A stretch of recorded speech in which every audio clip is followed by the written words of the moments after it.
আসসালামু আলাইকুম। আমি আর কেউ না, আপনাদের ওমান প্রবাসী শাহজাহান ভাই।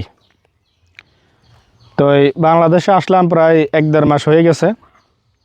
1-1.5 মাস হয়ে যাওয়ার পর অবশেষে এই গাড়িটা নিলাম। এটা হচ্ছে পুরান গাড়ি, মানে আপনার কাগজপত্র নাই, তারপরে পিছনের সামনে নাম্বার প্লেটও নাই।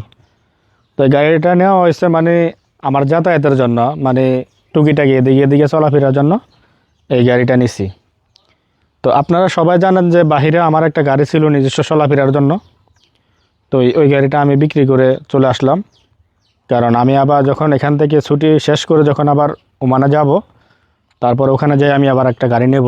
গাড়ির জন্য নেওয়ার জন্য সমস্যা নাই, আপনারা জানেন যে বাহিরে গাড়ির দাম একদম সস্তা। তো এই গাড়িটা নিছি বাংলাদেশে আসা। এখন অনেকে আবার বলতে পারেন যে ভাই আপনি তো ভালো একটা গাড়ি নিতে পারতেন, ভালো মানের একটা গাড়ি নিতে পারতেন। আসলে ভাই নিতে পারতাম, তবে ওরকম অ্যামাউন্ট আমার কাছে নাই, ওরকম টাকা আমার কাছে নাই।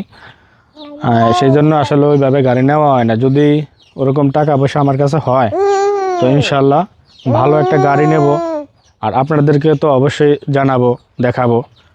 তো এখন এই গাড়িটা নিচ্ছি শুধু নিজস্ব চলাফেরার জন্য। কারণ একটা কথা কি, আমি মিথ্যা বলতে পছন্দ করি না, সত্যিটাই বলি। আমার কাছে টাকা আছে না আছে সেটা তো আমি আপনাদের কাছে বললাম, কারণ যে আমার কাছে যদি টাকা থাকতো তাহলে আমি ভালো মানের একটা গাড়ি কিনতাম।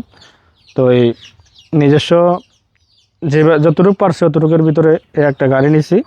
তো এটা দিয়ে মোটামুটি এদিকে যাওয়া আশা করি। তো এই গাড়িটা আসলে কেমন হয়েছে আর কেমন লাগতেছে, গাড়িটা হচ্ছে টিভিএস।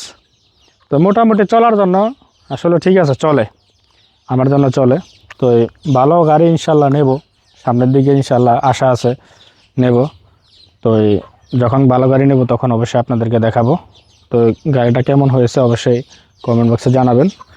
এদিকে এদিকে যাওয়ার জন্য মোটামুটি চলে, তো অবশ্যই কমেন্ট বক্সে জানাবেন।